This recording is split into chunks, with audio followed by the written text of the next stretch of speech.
Hello दोस्तों, स्वागत है आप सभी का हमारे चैनल पर। आशा आप सभी ठीक होंगे। तो आज की हमारी क्लास भारतेंदु युग प्लस रीतिकाल पर आधारित रहने वाली है। इन दोनों टॉपिक से संबंधित कुछ महत्वपूर्ण प्रश्नों को हम देखने वाले हैं। साथ ही क्लास के अंत में कुछ वन लाइनर प्रश्न भी देखेंगे जो कि काफ़ी महत्वपूर्ण रहेंगे, इसलिए ध्यान दीजिएगा और अंत तक जुड़े रहिएगा। चलिए फिर शुरू करते हैं। निम्न में से कौन सी भारतेंदु हरिश्चंद्र की कृति नहीं है?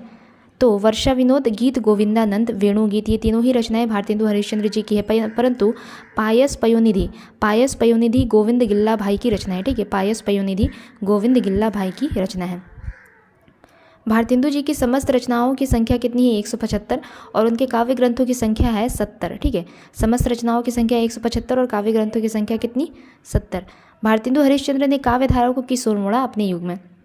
निर्गुण भक्ति, स्वदेश प्रेम, रीति ग्रंथों या फिर श्रृंगार प्रियता की ओर? तो स्वदेश प्रेम की ओर। भारतेंदु हरिश्चंद्र जी ने अपने युग में काव्य धारा को स्वदेश प्रेम की ओर मोड़ा। निम्न में से भारतेंदु हरिश्चंद्र की रचना नहीं है? तो अपवर्ग पंचक, भक्ति सर्वस्व, हिंदी भाषा, ये तीनों ही रचनाएं भारतेंदु हरिश्चंद्र जी की है। परंतु आषाढ़ महात्म्य बोल के इनकी कोई रचना नहीं है, बल्कि वैशाख महात्म्य बोल के इनकी रचना है। ठीक है, वैशाख महात्म्य के नाम से इनकी रचना है। भक्ति सर्वस्व और अपवर्ग पंचक क्या है? इनकी काव्य कृतियाँ है। भक्ति सर्वस्व और अपवर्ग पंचक इनकी काव्य कृतियाँ हैं। जबकि हिंदी भाषा उनके द्वारा संपादित निबंध संग्रह है। हिंदी भाषा भारतेंदु हरिश्चंद्र जी के द्वारा संपादित निबंध संग्रह है। अगला प्रश्न है, भारतेंदु हरिश्चंद्र की रचना हिंदी भाषा का प्रकाशन वर्ष क्या रहा? भारतेंदु हरिश्चंद्र की रचना हिंदी भाषा का प्रकाशन वर्ष क्या रहा? तो 1890। ठीक है, ये क्या है? एक निबंध संग्रह है। ठीक है, हिंदी भाषा भारतेंदु हरिश्चंद्र जी द्वारा संपादित एक निबंध संग्रह है। इन्होंने कवि वचन सुधा, हरिश्चंद्र चंद्रिका, बाल बोधिनी पत्रिकाओं का संपादन किया। भारतेंदु हरिश्चंद्र जी ने कवि वचन सुधा, हरिश्चंद्र चंद्रिका, बाल बोधिनी पत्रिकाओं का संपादन किया। 1880 में भारत दूरदर्शन और 1881 में अंधेर नगरी नाटक के माध्यम से इन्हें हिंदी साहित्य में प्रसिद्धि मिली। भारतेंदु हरिश्चंद्र जी को 1880 में प्रकाशित भारत दुर्दशा, ठीक है, 1880 में प्रकाशित भारत दुर्दशा और साथ ही 1881 में प्रकाशित अंधेर नगरी नामक नाटक के माध्यम से इन्हें हिंदी साहित्य में प्रसिद्धि मिली। आगे बढ़ेंगे। अगला प्रश्न है, भारतेंदुकृत तदीय सर्वस्व किसका अनुवाद है? भारतेंदुकृत तदीय सर्वस्व किसका अनुवाद है? तो नारद भक्ति सूत्र का। भारतेंदुकृत तदीय सर्वस्व किसका अनुवाद है? तो नारद भक्ति सूत्र का अनुवाद है। तदीय सर्वस्व। भारतेंदु की रचनाओं का संग्रह किस नाम से है? तो भारतेंदु ग्रंथावली के नाम से। भारतेंदु की रचनाओं का संग्रह भारतेंदु ग्रंथावली के नाम से है। ठीक है, और इसका संपादन किसने किया? भारतेंदु ग्रंथावली का संपादन किसने किया? तो ब्रजरत्न दास ने किया। भारतेंदु की रचनाओं का संग्रह किस नाम से है? भारतेंदु ग्रंथावली का नाम से, जिसका संपादन किसने किया? ब्रजरत्न दास ने किया। भारतेंदु के संबंध में डॉक्टर राम स्वरूप चतुर्वेदी जी का क्या कहना है कि कविता में उनका संस्कार है, गद्य में विचार। भारतेंदु के संबंध में डॉक्टर राम स्वरूप चतुर्वेदी जी ने कहा है, कविता में उनका संस्कार है, गद्य में विचार। आगे बढ़ेंगे। हिंदी साहित्य में राष्ट्रीय चेतना के संवाहक और आधुनिक चेतना के प्रणेता प्रथम साहित्यकार है। हिंदी साहित्य में राष्ट्रीय चेतना के संवाहक और आधुनिक चेतना के प्रणेता प्रथम साहित्यकार है। किन्हें कहा जा रहा है? तो भारतेंदु हरिश्चंद्र जी को।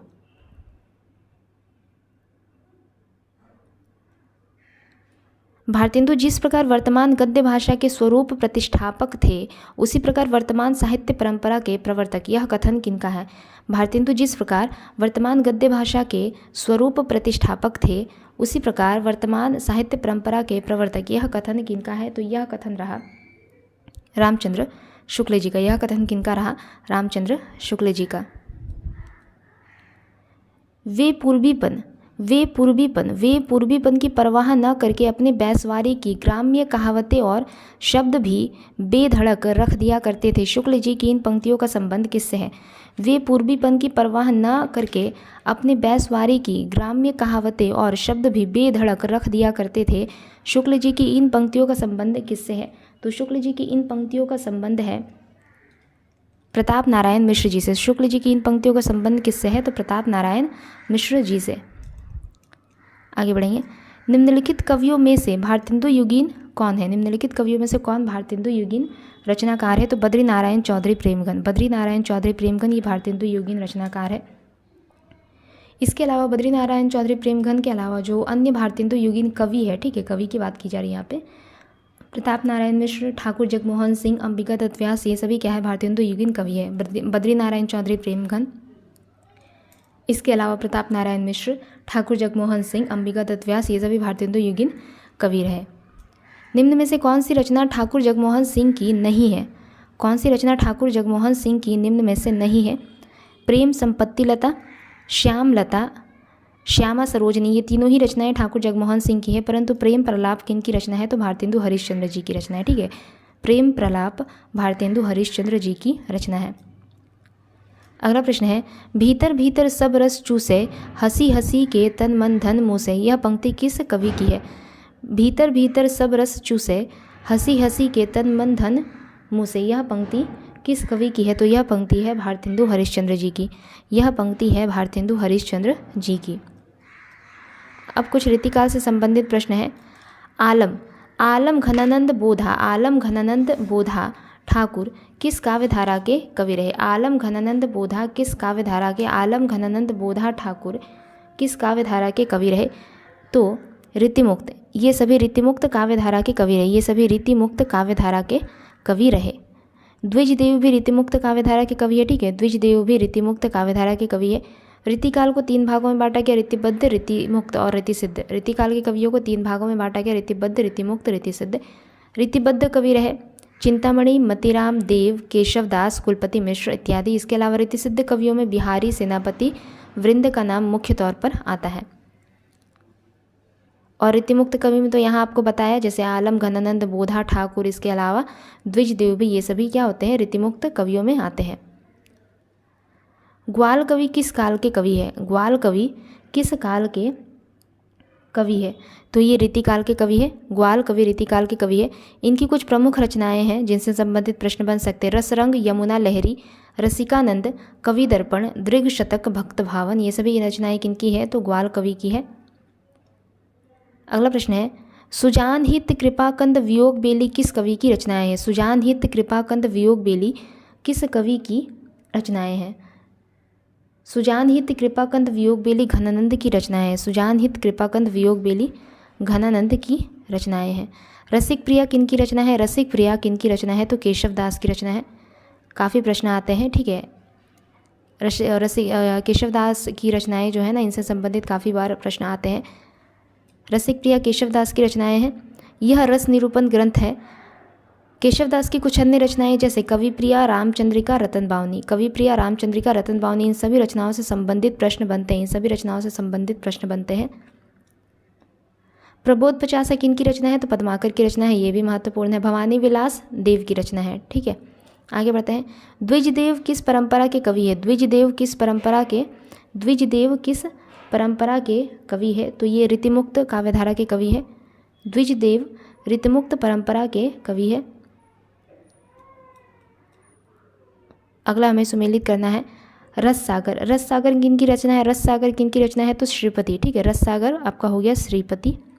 रस सागर श्रीपति। रस चंद्रोदय कविंद्र, रस चंद्रोदय कविंद्र। रसराज हो गया आपका मतीराम, रसराज मतीराम।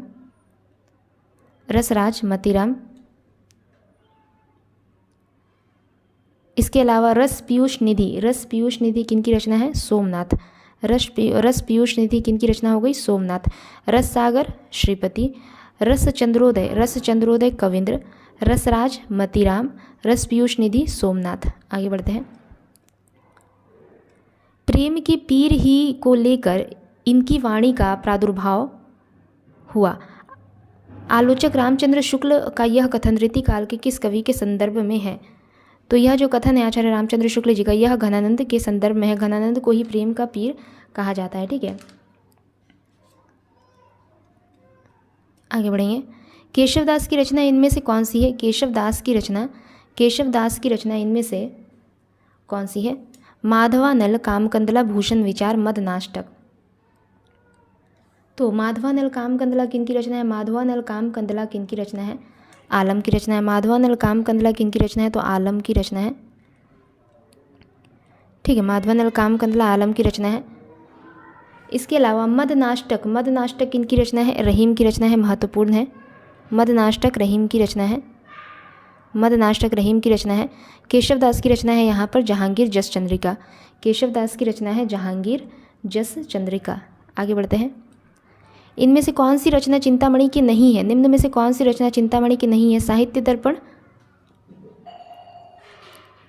काव्य विवेक, कवि कुल, कल्पतरु, काव्य प्रकाश, ये तीनों ही रचनाएं चिंतामणि की हैं, परंतु साहित्य दर्पण किनकी रचना है? तो आचार्य विश्वनाथ की रचना है। साहित्य दर्पण आचार्य विश्वनाथ की रचना है।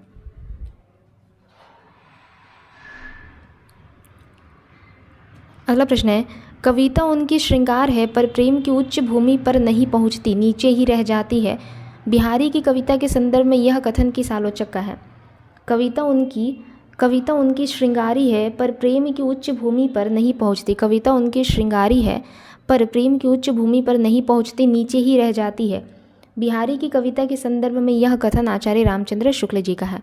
बिहारी के संदर्भ में यह कथन आचार्य रामचंद्र शुक्ल जी का है। आगे है, जिन दिन देखे वे कुसुम गई सो बीती बहार। जिन दिन देखे वे कुसुम गई सो बीती बहार, अब अली रही गुलाब में अब पतक कंटीली डार। यह प्रसिद्ध दोहा किस कवि का है? यह प्रसिद्ध दोहा बिहारी का है। यह प्रसिद्ध दोहा किनका है? तो बिहारी का है। रीतिकाल के सर्वांग निरूपक कवि वे हैं जिन्होंने काव्य के समस्त अंगों का विवेचन अपने ग्रंथों में किया है। अतः निम्नलिखित में से रीतिकाल का कौन सा ऐसा कवि नहीं है जिसकी गणना सर्वांग निरूपण कवियों में की जाती है? रीतिकाल के सर्वांग निरूपक कवि वे हैं जिन्होंने काव्य के समस्त अंगों का विवेचन अपने ग्रंथों में किया है। काव्य के समस्त अंगों का विवेचन जिन्होंने अपने ग्रंथों में किया है वही रीतिकाल के सर्वांग निरूपण कवि कहलाए। अतः निम्नलिखित में से रीतिकाल का कौन सा ऐसा कवि नहीं है, पूछा है, कौन सा ऐसा कवि नहीं है जिनकी गणना सर्वांग निरूपण कवियों में की जाती है? यानी कौन से कवि सर्वांग निरूपण कवि नहीं है? तो मतीराम ऐसे कवि है जिनकी गणना सर्वांग निरूपक में नहीं की जाती है। ठीक है, मतीराम की गणना सर्वांग निरूपक कवियों में नहीं की जाती है, जबकि कुलपति मिश्र, देव, चिंतामणि ये सभी क्या है? सर्वांग निरूपक कवि है। अगला प्रश्न, रीतिकालीन कवियों का सही अनुक्रम बताना है। रीतिकालीन कवियों का सही अनुक्रम बताना है तो इनकी पहले समय सीमा हमें देखनी पड़ेगी कि इनकी समय सीमा क्या है। मतीराम की समय सीमा है, मतीराम की समय सीमा क्या है? तो 1617 ईस्वी से 1701 ईस्वी तक। 1617 ईस्वी से 1617 ईस्वी से 1701 ईस्वी तक। 1701 ईस्वी तक। बिहारी की समय सीमा क्या है? तो 1595 से 1663। 1595 से 1663।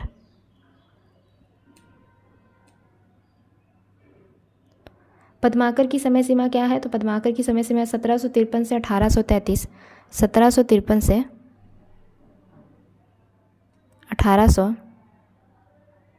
1833। घनानंद की समय सीमा है 1689 से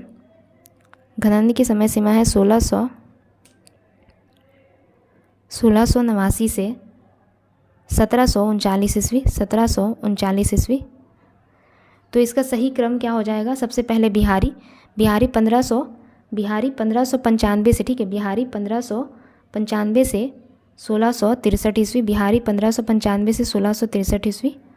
उसके बाद आ जाएंगे मतीराम 1617 से 1701 ईस्वी। मतीराम 1617 से 1701 ईस्वी। उसके बाद आ जाएंगे आपके घनानंद 1689 से 1739 ईस्वी। 1689 से 1739 ईस्वी। उसके बाद कौन आ जाएंगे? पद्माकर 1753 से 1833 ईस्वी। 1753 से 1833 ईस्वी। ठीक है, तो ये इसका आपका सही क्रम हो गया। आगे बढ़ते हैं। अब कुछ वन लाइनर देख लेते हैं जो कि काफ़ी महत्वपूर्ण है। पहला है भारतेंदु ने हिंदी साहित्य को एक नए मार्ग पर खड़ा किया है, वे नए साहित्य के नए युग के प्रवर्तक थे। यह कथन किनका है? आचार्य रामचंद्र शुक्ल जी का। भारतेंदु ने हिंदी साहित्य को एक नए मार्ग पर खड़ा किया है, वे नए साहित्य के नए युग के प्रवर्तक थे। यह कथन आचार्य रामचंद्र शुक्ल जी का है। हिंदी साहित्य में पुनर्जागरण भारतेंदु के माध्यम से अवतरित होता है। यह कथन किनका है? तो डॉक्टर रामस्वरूप चतुर्वेदी जी का। हिंदी साहित्य में पुनर्जागरण भारतेंदु के माध्यम से अवतरित होता है। यह कथन डॉक्टर रामस्वरूप चतुर्वेदी जी का है। भारतेंदु युग का साहित्य व्यापक रूप से गदर से प्रभावित है। यह कथन किनका है? तो रामविलास शर्मा जी का। भारतेंदु युग का साहित्य व्यापक रूप से गदर से प्रभावित है। यह कथन रामविलास शर्मा जी का है। भारतेंदु कालीन उपन्यास जिससे आधुनिकता की शुरुआत मानी जाती है, परीक्षा गुरु 1882 ईस्वी। ठीक है, प्रकाशन वर्ष। भारतेंदु कालीन उपन्यास जिससे आधुनिकता की शुरुआत मानी जाती है, कौन सा उपन्यास है वो? परीक्षा गुरु 1882। भारतेंदु हरिश्चंद्र को भारतेंदु की उपाधि प्रदान की गई 1880 में काशी के विद्वानों द्वारा। 1880 में काशी के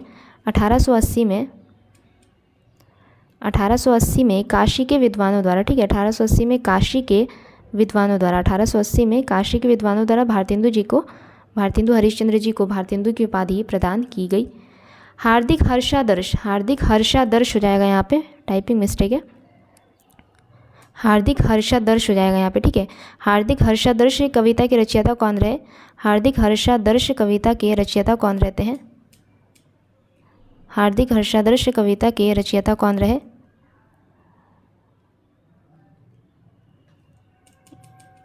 एक मिनट।